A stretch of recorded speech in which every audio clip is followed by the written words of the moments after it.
Hello, everyone, and welcome. I am Behruz Qamari Tabrizi.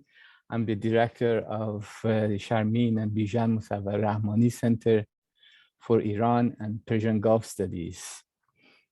Before I introduce our guest, very special guest today, I would like to extend my appreciation for Becky Parnian, our events coordinator, and Pete Novak, our tech support to make these events possible and make it accessible to all of you. A couple of points of logistics. Our guest, Dr. Sheida Dayani, would speak for around 40 to 45 minutes.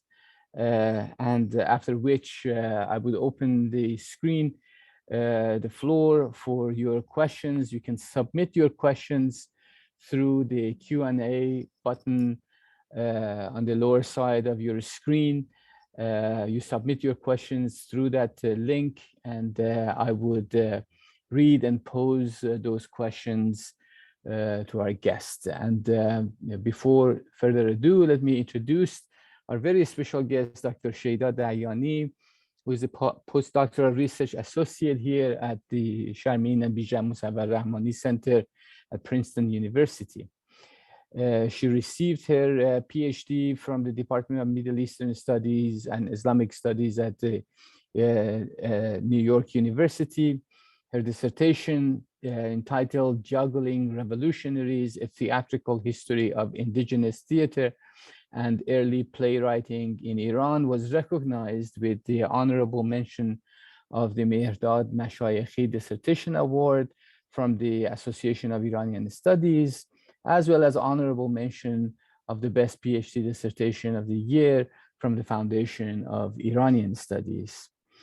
Dr. Dayani is a theater historian working on the social and cultural history of Iran in the 19th and 20th centuries.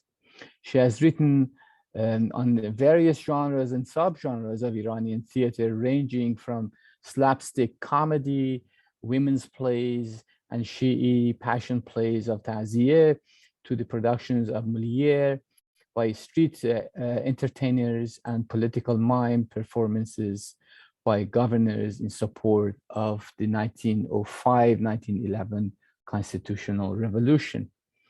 She traces theatrical transmissions in Iran through the wave of migration to and from the Balkans and Anatolia on the one side, and the Iranian plateau, Greater Khorasan, Transoxiana, and Western and Northern India on the other side. Her forthcoming book, Making History with Theater in Modern Iran, Juggling Revolutionaries, will be released soon by the Edinburgh University Press. Sheida's poetry, Persian poetry and translations have been published in Iranian journals, including Tajrube, Bukhara, and Negah No. Her English poetry and translations have appeared on Jadaliya and featured by Open Source on NPR Boston. She has also worked as a simultaneous interpreter for several Persian-speaking filmmakers, including the late Abbas Kiarostami and Mr. Asghar Farhadi at the Academy Awards and other ceremonies. Before we steal Dr. Dayani to bring her here, Dr. Dayani taught at Harvard University for 6 years, including courses on Iranian theater and film and Persian playwriting, literary and historical texts in Persian and Persian language and literature. I can go on and on about the qualities and talents of Dr. Dayani Sheida, but I will stop here and ask her to present her work. Very welcome, Sheida. Thank you, Behruz, for this very kind introduction. Thank you, everyone, for being here. Before I actually start and share my slides, I just need to make a very minor revision. The courses I taught at Harvard were Persian language and literature, and also theater, history of Iranian theater. I didn't teach a course on film separately, but the courses that I taught did make use of film. Now I'm going to share my screen here. And okay, there we go. Can you see the slides? Yes. Okay, perfect. Very well. Okay. Now, I'm going to say a little bit about where this talk came from. It is derived from my current book project, as Behruz mentioned, Making History with Theater in Modern Iran. And it's contracted by Edinburgh University Press. When I first began working on this project, one of the challenges was writing social history with primary sources that are very political in nature, but not writing political history. The mindset I had started with, based on the secondary sources, defined the rise of European-style playwriting in Iran in the year 1850, first as an ideological endeavor of the intelligentsia, then as a direct form of political activism.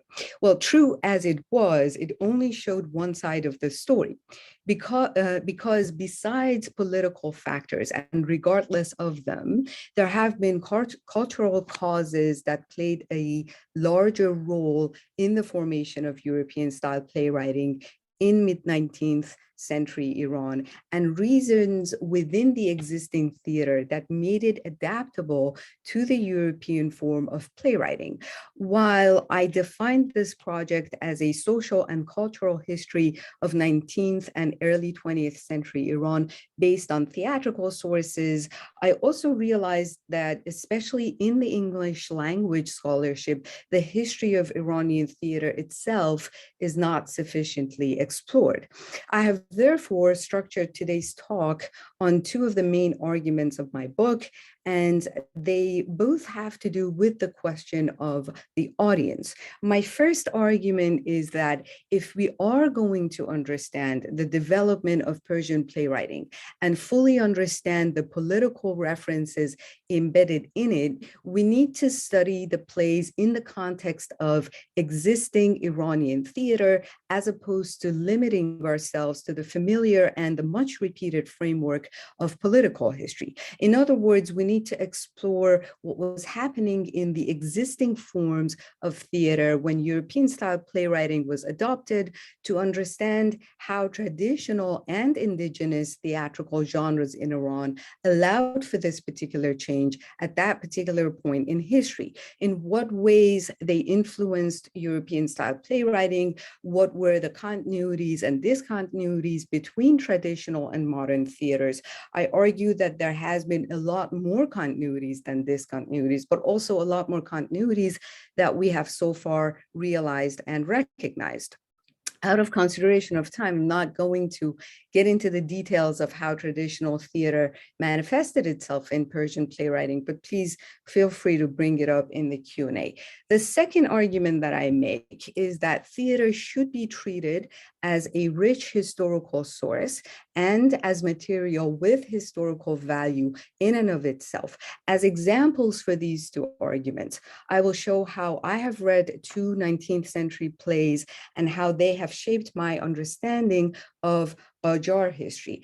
I will begin by a quick overview of the first play, named The Theater of Karim Shirei, to give a sense of what I mean by continuities between traditional and modern theaters, but also to generally demonstrate that it is necessary to look at theatrical sources besides conventional sources. With the second play, Shah Qoli Mirza's Trip to Karbala, for about about 15 minutes, I will do a close reading, and then I will present a who is whom based on the real figures of the time and why certain objects and certain places are mentioned. And then my goal is to specifically show the historicity of these plays. Just a heads up, there will be a bunch of new names, and although they're necessary for me to argue my point, they are details, so please don't let them get in the way.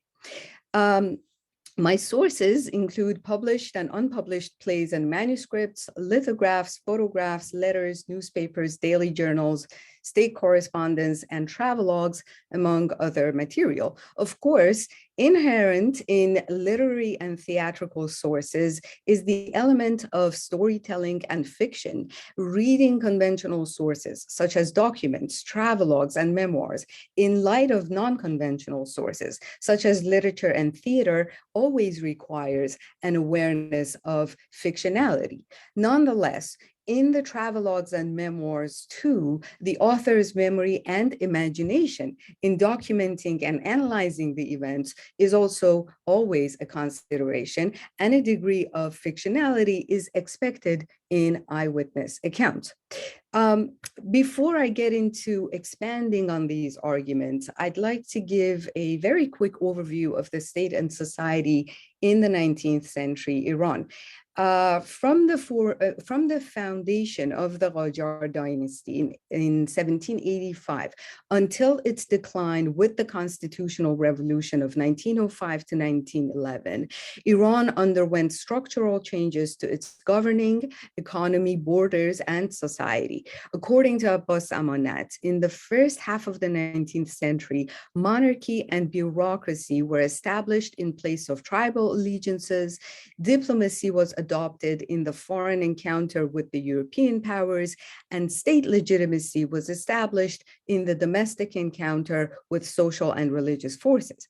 Fath Ali Shah created a state-religious symbiosis and successfully consolidated his power.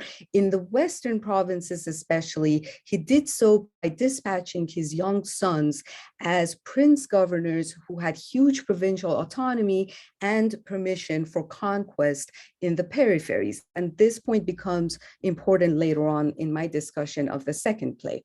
In the second half of the 19th century, under Nassereddin Shah, the state took measures of modernization, which came to be known as a series of failed reforms, or in the words of Yervand Abrahamian, as defensive modernization. Nonetheless, they led to the formation of a small propertied middle class and its culture of translation and transmission. On the one hand, there was the Dar al-Funun school, which turned into the first modern educational institution and the first secular secondary school in Iran. On the other hand, the clerical determination to guard and extend the boundaries of clerical authority in their monopolized realms of jurisdiction and education did not really allow for substantial judicious or educational reforms, as well as reforms in areas with religious sensitivity, such as European-style theater.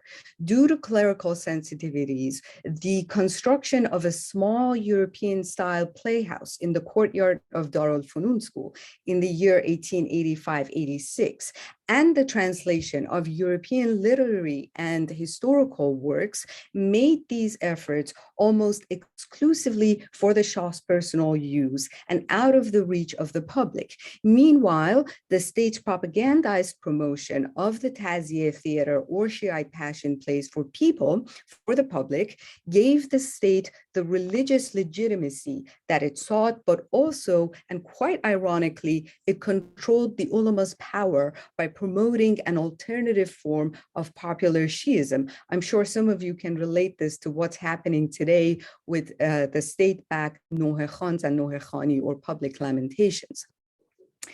This state ulama symbiosis was a source of contention for the intelligentsia and was noted in their theatrical writings. The very small number of Iranians who traveled to Europe, to the Ottoman Empire, and to Imperial Russia in the 19th and early 20th centuries were seeing melodramas, operas, ballets, and popular entertainment, or the so-called attractions that were shaping their understanding understanding of modern theater.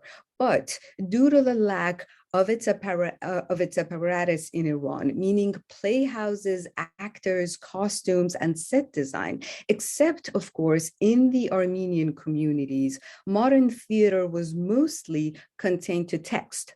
Therefore, from the beginning of European-style playwriting in 1850 until the second decade of the 20th century, the term theater in Iran mostly referred to plays that were written or translated as what we call closet drama, meaning plays intended for reading as opposed to production. Closet drama can include verse drama, as in the case of Ferdowsi and Nizami, and it can include Platonic dialogues, which were an already existing and popular form in 19th century Iranian literatures, especially after the spread of the printing press. Also in Europe, not just in Iran, closet drama made theater independent of stage, and by placing the action in the shared imagination of the writer and the reader, as did Goethe with Faust, it promoted an investigation of self and identity.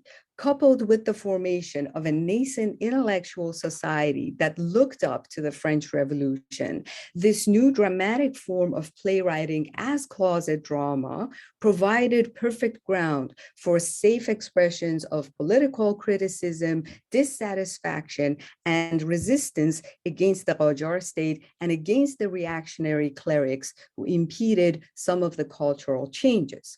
It is important to note that the theater of this period was also written by members of the intelligentsia, who were often the same individuals who published political and cultural commentaries in genres other than theater, such as newspapers. But because they clearly and repeatedly stated that they intended their plays for the common person, they focused on matters of everyday life as experienced by the common person. Therefore, their plays are better sources for cultural and social historiography than, say, official correspondence between statesmen. Take, for instance, the theater of Karim Shirei, which seems to have been written anonymously by a member of the administrative class between 1892 and 1897. And this is where I'm going to show the use of theater in social history and the continuities between traditional and European-style theaters. This play contains valuable information about the social life of mid to late 19th century Iran. For instance, that the Nasiri emulations of the Ottoman Tanzimat were scoffed by the public, that it was common for poets to travel to Tehran to read their work at court celebrations, that people of status were greeted by water pipes or nargilas when they visited a grocer's shop, in what quantities yogurt and oil were being sold, and what was involved in decorating the Shah's palace for a celebration, and specifically what was used for costume and makeup in the indigenous theater of the time. This is a meta play, or a play within a play, that seems to be protesting the premiership of Aminus Sultan Atabak Azam, the Grand Vizier under the last three Qajar kings. However, more than objections to the premiere, the play contains detailed descriptions of a performance of taqlid, the general term for improvisatory comic performances, and its subgenre grocer play or baqqal bazi, which was a spectacle of social class that involved merchants and porters or shoplifters. Without theatrical context, without attention to taqlid, we may be led into thinking, as some scholars have been, that the play is simply a political text juxtaposing the lavishness of the Nasiri court with the suffering of the underclass. The theatrical subtext, however, shows that this complex meta play in a European dramatic form song is mocking the indigenous forms of Iranian comedy, while it is simultaneously drawing analogies between the arbitrariness and foolishness of the rule with the improvisations and slapsticks of a grosser play. So without analysis of characters, costume, makeup, and language in grosser play, not only we would fail to recognize that the play is an intertextual and interperformative theatrical critique, our reading of its political commentary would be incomplete as well. In addition, the play adds to our understanding of what the oppositional figures of that period, such as the author of the Karim Shirei, thought of the ruling elite. If we look at conventional primary sources, for instance, in Doustali Khan Muayyar al-Mamalek's recollections on his life, Atabak Azam is featured as a premier who received the French Honor Medal for courage and devotion from the mayor of Paris. Doustali Khan, who was the treasurer and chief of royal palaces and the son-in-law of the premier, portrays Atabak with affinity and calls him an affectionate, perpetual supporter of himself, and in return, he expresses his respect and appreciation. If we read that source against another major primary source of the time, meaning the Daily Journal of Etemad-ul-Saltaneh, who was the Minister of Press and Publication and the director of the Translation Bureau, we will get a very different description of Atabak, this time as an arrogant young nepotist. Etemad-ul-Saltaneh calls Atabak the plague, the cholera, a disaster for the state and the people, a person who destroyed Iran, and a person with all villainy and no virtue. These two sources, therefore, we could see that they are both written by members of the political elite. Doustali Khan was Nassereddin Shah's beloved grandson from a permanent wife. Etemad-ul-Saltaneh was also of the Qajar lineage. Doustali Khan was a son-in-law of the premier. Etemad-ul-Saltaneh was his fierce political enemy. But we can reach a more nuanced understanding of Atabak if we compare these sources to the play's characterization of him from the point of view of a creative writer, and also evaluate the image that has been projected on us by his family member and his enemy from the very top of the ruling class.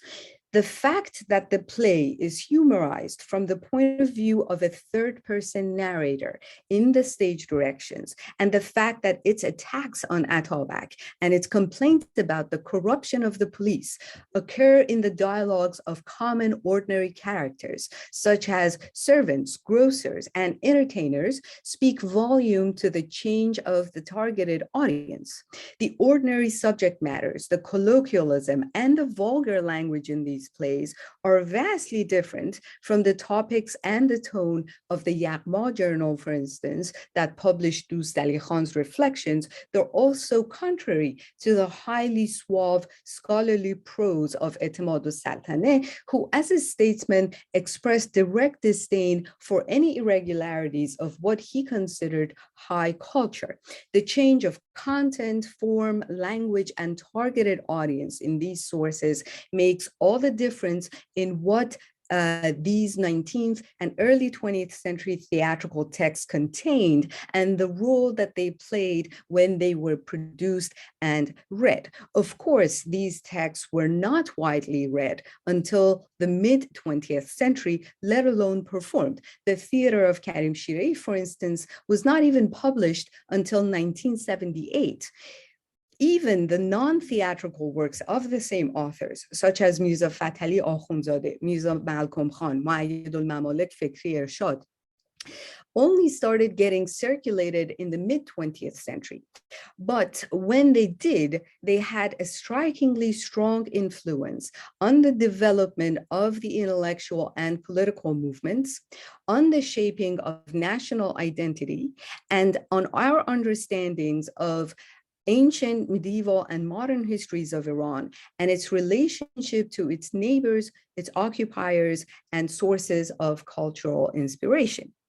It is important to note that what these playwrights who were first and foremost cultural commentators, if not actual political figures in the later decades.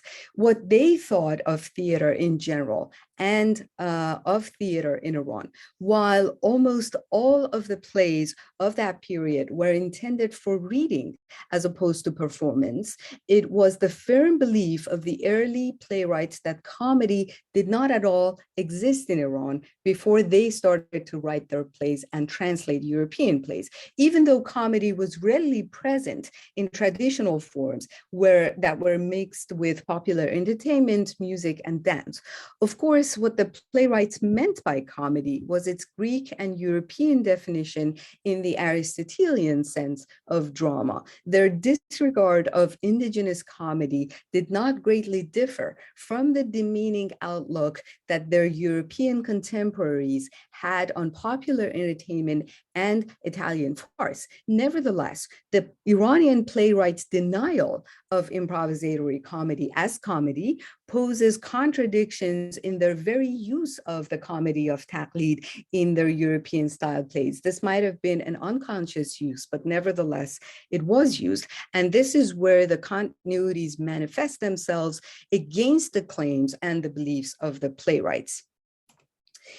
Now, the play that I'm about to discuss, the second play, entitled Shah Quli Mirza's Trip to Karbala, is from the first collection of European-style plays originally written in Persian around 1871 by Mirza Agha Tabrizi.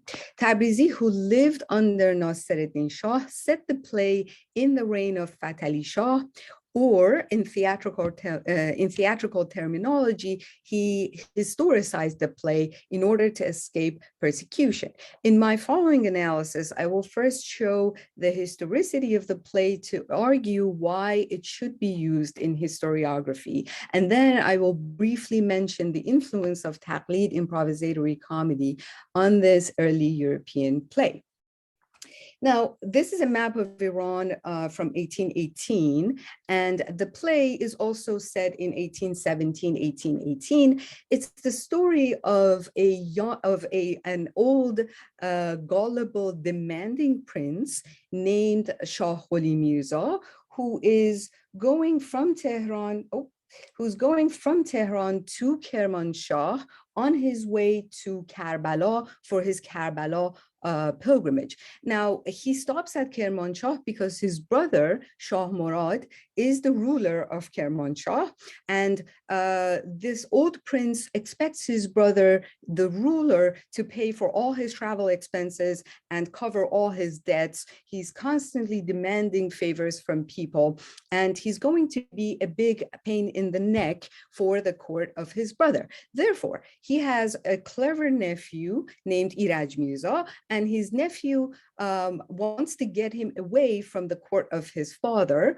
And in order to do that, he takes him from Kermanshah to Songhor on what he claims to be a hunting trip for his uncle. But in fact, what the nephew is trying to do is he's going to make a laughingstock of his uncle in order to entertain himself and his own people and have some fun for a few days.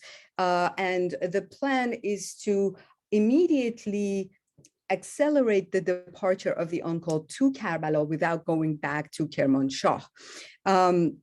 His plan, the nephew's plan, of course, is to provoke him to show off his proclaimed political power, and he wants to make fun of his complacency by setting him up in comical yet scary situations.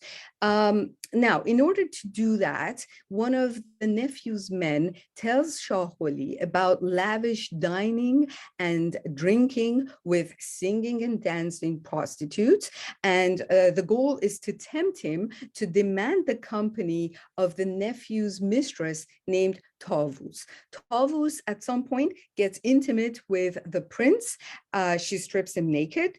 She sends signals to the courtyard. And upon hearing the pre-planned gunshots, she runs away with the prince's pants and turns off the lantern. And then the prince is hearing these fake cries of thief, thief on the roof, and he faints out of fear. The next day, he's extremely pissed off, and his nephew suggests that these cries and these gunshots could have meant revolt. So he provokes the uncle to teach people a lesson and put them in their place and show off his power and maybe give them some help to quell potential revolt. Of course, Shah Wali falls into the trap and orders for the bastinado of the local officials, who then feign going through it and feign wanting to bribe him and please him. Therefore, a series of comic situations rise from his complacency. In the end, Iraj Mirza, the nephew, stages a fake revolt, at which point armed men attack the uncle, Shah Wali, and they pretend that they intend to kill him. But then the joke ends when Iraj Mirza actually learns that some of the Lord Mayor's family members were in fact killed in the mayhem by the soldiers who took the orders too seriously. Finally, Iraj Mirza rescues his uncle by helping him escape disguised as a woman, and he eagerly runs away for his life. I'd just like you to imagine the audacity that it must have taken for a writer to write this play with in the light of the discussions we had with all the religious sensitivities. I want you to imagine someone creating a character of a pilgrim on his way to Karbala, getting drunk, getting naked with prostitutes, losing his pants, and then running to Karbala to his pilgrimage as a woman. This is 2 decades before the constitutional revolution. Now, the play begins by describing Shah Wali Mirza as a tall, long-bearded, arrogant, demanding, and quick-tempered man. Other characters in the play also refer to him as the long-bearded, or in Persian, Rish Deraz. In another one of Tabrizi's plays, the long-bearded character who goes to Karbala reappears, and he's described as a very high official from the former statesman, busy making pinchbeck and crazy about alchemy. Akhundzadeh, in his correspondence with Tabrizi, notes that the play is about a member of the current royal family.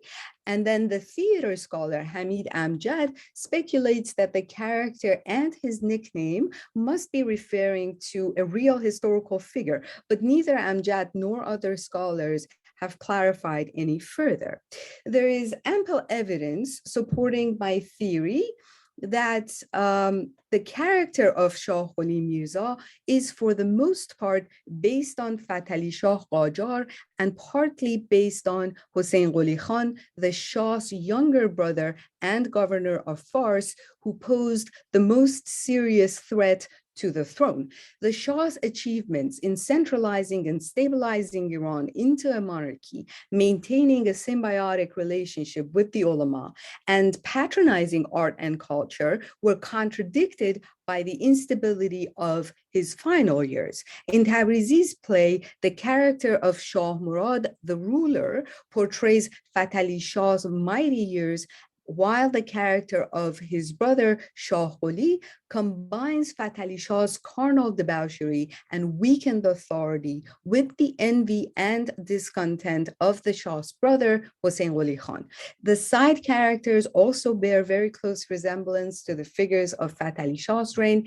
There are more to say about the side characters. I've picked 4 of them for the talk, but we can go through the rest if there is interest in the Q&A. According to Abbas Samanat, at the peak of his rule in his early 30s, Fath Ali Shah was described as a man of fair complexion, above the middle size, with a beard that was famous for its extraordinary length and its black, glossy appearance. In addition to being an observant Shiite, he favored mystics and was a superstitious man to the extent that he believed necromancy would bring him the severed head of a Russian commander. The play condenses these qualities of Fath Ali Shah in the character of the religious and superstitious Shah Wali and his pilgrimage to Karbala. Fath Ali Shah also had a majestic and mighty side to his personality. He loved extravagance, he had a bejeweled appearance, and his court had strict etiquette.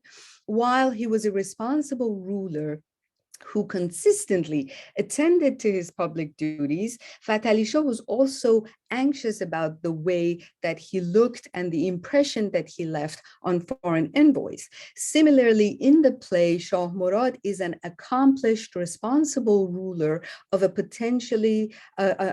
politically stable region, and he doesn't want to be distracted from his public service. He has a refined taste, and he hosts his guests with an all-silver water pipe, ornate silver teacups from London factories, and an exquisite silver samovar. The ruler's son, Iraj Mirza, resembles Fath Ali Shah's son, the Crown Prince Abbas Mirza, for his intelligence, his courtly demeanor, involvement with the military, and liberal views on religion. The stage directions describe him showing utmost politeness in his manners, bearing to mind the appearance of the Crown Prince Abbas Mirza, who was in every sense a perfect gentleman, as described by the British diplomat Alexander Burnes. After the Second Russo-Persian War between 1826 and 1828, a series of urban and tribal revolts broke out. Abbas Mirza managed to quell the revolts in the eastern provinces when the public was highly dissatisfied with princely governments. In the play, Iraj Mirza's orchestrated revolt resembles Abbas Mirza's training and reform of the military, while public resentment is utilized for catching his uncle and making him run for his life. Parallel to his courtly characteristics, Fath Ali Shah's private life reflected a posthumous image of carnal debauchery and irresponsible pleasure-seeking. His brother Hossein Qoli Khan was not only envious of Fath Ali Shah's ascendance to the throne, but also of his private life. Fath Ali Shah's greatest affection was for a Georgian concubine from Isfahan named Tavus Khanum Tajuddoleh, whose talent in singing and playing music was encouraged by the Shah. Another one of Fath Ali Shah's beloved wives was a Jewish captive named Maryam Khanum Bani Israel, and a major cause of conflict between the Shah and his brother, who also desired her. Fath Ali Shah later fell in love with another dancing girl named Tuti. In Tabrizi's play, Tavus, her singing and dancing, and her being desired by the ruler's brother mirrors Fath Ali Shah's beloved women and his brother's envy for his private life. Act 3 is a direct commentary on inefficient tax collection and the lack of division of roles and classes. In 19th century Iran, the lack of clear boundaries between the bureaucratic, land-owning, and military classes had resulted in a lack of division of roles between landowners, tribal khans, government officials, and tax collectors. In the play, Shah Wali's acceptance of tax offers mirrors the absence of division of roles, as well as Fath Ali Shah's diminishing financial resources and his tax collection in his final years. In 1834, witnessing signs of insubordination in Fars, Fath Ali Shah himself went to Isfahan to collect taxes that Fars owed to the central treasury. Now, this play, together with Tabrizi's other play, The Rule of Zaman Khan of Burujerd, and a 1908 play titled Sheikh Ali Mirza, The Ruler of Malayer by Tabatabai Naimi, encourage the reader to ask why some of the most significant plays of the Qajar period take place in Western Iran, particularly in the province of Kermanshah, and also specific to Tabrizi's play. What is it with having water pipes or nargilas all over the text. Well, if we take such plays at face value and read them as fictional, entertaining stories, then the choice of Kermanshah or Water Pipe may seem just incidental. But if, as audience, we read these plays as historical texts and as potential sources, then our attention is directed at the strategic, religious, and commercial significance of the province of Kermanshah in the Qajar period. And we will make further discoveries about what the author is doing with the details of the comedy and story. First and foremost, Kermanshah's western border with Baghdad, which at the time was part of the Ottoman Empire, made it a geopolitically, economically, and religiously important region. Due to its climate, Kermanshah also attracted nomadic tribes that clashed over cultural, political, and religious tensions on the two sides of the border and led to wars with the Ottomans. In addition, and as portrayed in Tabrizi's play, Kermanshah was the main route to the Shiite pilgrimage sites. According to Eugène Aubin, the French minister who wrote a travelogue of Iran in 1906-1907, all the roads that connected the Caucasus, Central Asia, and Afghanistan to the holy sites of Karbala and Najaf passed through Kermanshah. The religious significance of Kermanshah quadrupled for the Qajar kings, whose claim of Shiite lineage in competition with the Safavid rulers had to be constructed in various ways. In 1871, the same year attributed to the composition of Tabrizi's play, Nasir-ed-Din Shah passed twice through Kermanshah on his pilgrimage trip to the Shiite shrines in Iraq. And he published a diary of the trip upon return. The play can also be read as a satire of Nasir-ed-Din Shah's profuse expressions of religiosity, although I am not aware of any proof that Tabrizi had witnessed or read about Nasir-ed-Din Shah's pilgrimage in the same year that he presumably wrote this play. In addition to its geopolitical and religious significance, Kermanshah, both in and of itself and due to its connection with its surrounding cities, was also a significant commercial hub for the trade of opium, tobacco, carpets, wool, wheat, rice, and many other goods. From Rudy Matte's The Pursuit of Pleasure, we know that between 1859 and 1868, Kermanshah was the only place in Iran that was being taxed for the production of opium, hence all the references to tax collection in the play. Matte's research also shows that in Qajar times, the best tutun or tobacco for water pipe came from Kermanshah. That is why throughout the play, this entitled prince keeps asking for water pipe because he knows he's going to get the best tobacco for it. Now, these facts about Kermanshah may be readily available in conventional historical sources. But what is less, if at all developed in those sources, yet clearly fleshed out in the mentioned plays, is the political tumult and the social disorder that was imposed on the region of Kermanshah by perpetual dynastic competitions between brothers, uncles, nephews, sons, and fathers, in a region no less that was most significant to the export of one of the country's main agricultural items, namely tobacco. The play is a document that shows how one member of the administrative class described and analyzed political and social instability of Kermanshah that for centuries was changing hands between inimical brothers in rivalry for rulership. Although I've argued that the play is based on the rivalry between Fath Ali Shah Qajar and his brother Hossein Qoli Khan, it could just as well have incorporated the Seljuk incursions of the Toghrul Beg and his half-brother over Kermanshah in the year 1045, or the mid-18th century looting of Kermanshah by Ibrahim Mirza Afshar in rebellion against his brother, or even more closely, the story of Fath Ali Shah's first son, Muhammad Ali Mirza, as Governor General of Kermanshah, who was also in dynastic competition with his brother Abbas Mirza. Not to mention Muhammad Ali's successor, his oldest son, who was replaced by his brother before he regained the post. So brothers replacing each other. Between 1871 and 1875, the governorship of Kermanshah changed 4 times between Imad-ud-Dawla, his brother, and his son.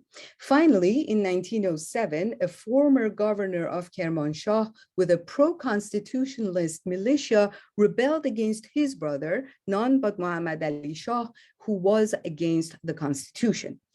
This play and its likes incentivize revisiting the histories that they narrate from social and cultural standpoints.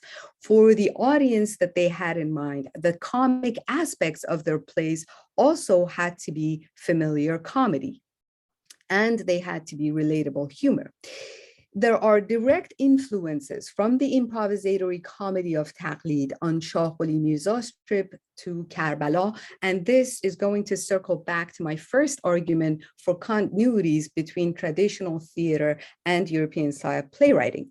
The entire play revolves around a young, clever person making a laughingstock of an older, boastful person by provoking him to reveal his preposterous habits and show off his imagined power. In its definition, Taqlid includes imitating and making fun of the habits, accents, and regional behaviors of the target, often by setting them up in deceptive comical situations, typically followed by spectacles of dance and music, as Tabrizi implemented in the scene with the mistress, and with an ending of run and chase, as Tabrizi implemented with the prince running away from the insurgents. In conclusion, I'd like to reiterate that understanding the theater itself, as well as the politics behind it, necessitates theatrical contextualization independent of political history, yet not void of politics. Cultural and artistic productions that have political content can often cloak their non-political contexts. At times, they become so political in nature that it is difficult to see them in their dramatic or literary traditions. Understanding such productions, as well as their political purpose, requires careful examination of their cultural and artistic contexts, especially if, and especially because, the writers themselves may have avoided or plainly denied the existence of those contexts. I am going to stop here, and I thank you very much for your attention. Thank you so much. This was so fascinating, and so many different directions one can take your intervention here. But let me just, I want to start with a very broad and general question. How many plays are we talking about? Like, how many were written at the time? And then if they knew that these are not going to see the light of day in that genre, why would they write plays instead of like stories? And was there any possibility of any of these things, at least in the mind of the author, anytime performed in that period? Yeah, we're talking about, at least just in the 19th century, something around 15 to 20 in total. But actually, Akhundzade's plays were being performed in his presence. They were being performed in Tiflis, and they were also performed in Azeri and in Russian. Of course, they were originally written in Azeri. Later, they were translated into Persian. So it really very much depended on where the playwright was. If the playwright had access to the stage or to an audience like Akhundzadeh did outside of the Persian-speaking lands, then yes, they would very much write it for the stage. But if they didn't really have such access or hope, Well, they have written it as stories. I mean, the introductions of these plays, in fact, introduce them as hikayat, or as narratives, or as, let's say, I don't want to say fable, but almost like tales for the general understanding of the audience. I actually have argued that Mirza Agha himself was very well aware of the stage. I mean, some of the translations had nothing to do with the stage. Some translations of Molière were super literary. They brought in the poetry of Hafez and Sa'di, for instance, the translation we have by Mirza Habib. But Mirza Agha Tabrizi, maybe even unconsciously, by using taqlid, really did try to make it adaptable for stage, even though he knew that it's not going to be performed at his time. Very, very good. So we have a question from one of our audiences to asking you, would you give us some context surrounding the publication of these texts in periodicals? How does the venue of the journal shape the reception? I think this is reference to the earlier that you were talking about. Yeah, sure. more. I mean, in both periods, meaning pre-constitutional and constitutional periods, the journals had to do with it with the question of audience. So if the playwright published these plays in Akhtar, for instance, or translations in Akhtar newspaper, they knew that they were going to get an audience of merchants, for instance. And I can't really say that they aimed it for the merchants, but there are very clear references that merchants were one population that were being targeted. In terms of the other periodicals, it doesn't really start until the constitutional period. And when it does, in the constitutional period, it becomes fiercely political. We had in fact, we had a theatrical periodical called Ruzname Théâtre, and by Tabatabai Noini. And Ruzname Théâtre was a straight out political newspaper, but it also published scenes of a play that were really more like a dialogue in them. And I've argued actually that the theatrical facade was there to cloak the ideological and political direction of the play, because he says straight out, he says, this is not a political newspaper, but then the play itself is extremely political. And the things that he says, and he pays lip service to the clerical establishment by saying, oh, we have always used tales as sources of ibrat, or setting examples for others. And therefore, this theater newspaper has nothing to do with European style playwriting. God forbid, it has everything to do with the Quranic context of ibrat and learning stories from the past, not just Quranic, but also Iranian historical context of learning from the past failures of kings and what have you. Wonderful. Let me read another question. It's your analysis of continuities and affinities of European style plays and earlier indigenous genres have broad implications for understanding modern Iranian history. It suggests that some cultural traditions and genres have a certain capacity or plasticity to engender emergence of new historical forms, here modern theater, and some do not.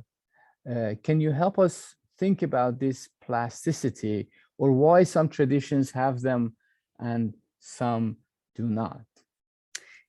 Okay, I am not sure if I understand the question correctly or entirely, but from what I believe the question is asking, I think what I meant by quote unquote indigenous genres is the very theater of taqlid that I talked about, and the elements that it has common with European style playwriting, which then allowed for European style playwriting to show itself in Iranian theater or be adopted. So I'm not really entirely sure if that's where the question is going, but I'm going to give an example of how Taqlid helped the Persian playwrights to in fact, to bring what they wanted to say. One thing is the lack of sticking to time and place. And this let's say, capability of indigenous theater allowed the modern playwrights or the early playwrights to bring it very close to the minds of the audience and make it familiar comedy. So in one scene, the character could let's say, could be present in one time and also could represent himself in the past. This is something that very well is practiced in Taqlid and of course in Taziyeh. In Taziyeh, you see constant references to the current time and to the past, and sometimes in special circumstances they're called guris. But in fact, what you're doing is you're running away from the current time that you have, that in Aristotelian drama is an absolute no, right? So I believe this is one example. I'm not sure if that answers the question, but we can, since the question came from our own Milad Odabai, we can continue that conversation later in person. Sure. The other question here is that whether these plays have been adapted or updated and performed. How many of them were performed in 21st century? You mentioned that one of them was published in 1978. I forgot which one. Yeah, Theater of Karim Shireh has been. Yes. Yeah. And that play, in fact, has a lot of potential to be staged. And I very much hope that our dramaturgs and directors really start looking at these texts. Yeah, the plays of Tabrizi, without knowing that they were by Tabrizi, because people up until 1960s, I believe, they believed that they belonged to Malcolm Khan. But anyway, those plays were published and performed in Rasht and in Tabriz in mid-20th centuries. In mid-20th century, sorry. In the 21st century, I only know of one example of these texts, which I personally saw in Tehran, and that was an adaptation of Noruz Pineduz, Ostad Noruz Pineduz, that happened, I believe, in 2019 in Tehran. It was a fantastic adaptation and staging of that play. It's not easy to stage these plays exactly because they don't really correspond to the current rules of drama, but with a little bit of creativity and sense of humor, you can get a lot out of it. The plays of Akhundzadeh were also, again, they were being performed more in the Azeri lands and in the Russian lands than they were in Iran. I don't really know of any productions in the 21st century, but in the 20th century, there were some. They're not really, I would say, they're not really grassroots efforts. They're mostly efforts to bring back or revive the theater that we had, or the early roots of our theater. And they're good, they're good that way, but they're not, it's not like people are widely reading them today either. Yeah. And last question, unfortunately, we're reaching the hour of 1 o'clock here. And you mentioned that some of Akhundzadeh's plays in Russian, they perform in Russian. Who were the audience for those plays? I'm assuming that they were not performed in Russian anywhere inside Iran, or were they? No, they were not performed in Iran at all. Yes. at least not until mid-20th century. And the audience of his plays in Russian and Azeri were were Russian-speaking, Azeri-speaking people, theater goers. It was, at the time, theater was a very common cultural practice. So it could be, the audience could be anyone.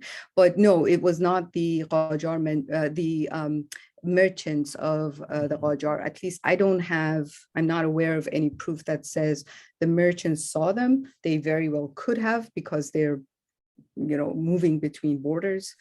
But I don't know if that has been mentioned anywhere. This was so wonderful, Sheida.